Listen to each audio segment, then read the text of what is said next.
počúvate pri ďalšom videu a dneska som tu spolu s týmto svegerom.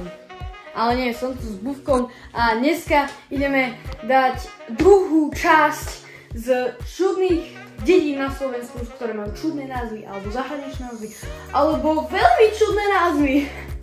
A veľmi čudné alebo ešte čudnejšie názvy. Áno, takže poďme na to. Dobrý deň, pani, skade ste? Ja? Z takej výbornej dediny. Bola sa výborná. No to je podobné, ja som z Osoly. Odkiaľ si? Ja som z Jarku. A ty? Ja som z Bohova. Dobre. Čauko, skade si? Ja som z Lackovej. A ja som z Lackovca. To máme také podobné. Jo! Ja, skade si? Ja som z Čiernych. Ja som z Zákamenných. Čo, nevieš, skade si? Ja z Klinu.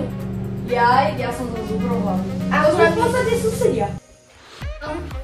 Skade si? Ja som z Motyčiek.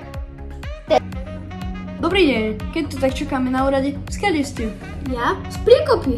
Ja som z Krpáčova. Vlastne ani neviem, jak som odtiaľ došiel, proste som tam spadol a došiel. Hej, pane, odkiaľ ste? Ja som z Nižného Tvarožce.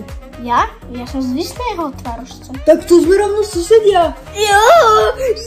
Ak sa vám toto video páčilo, či si lajky? Ty si mi ukradol auto.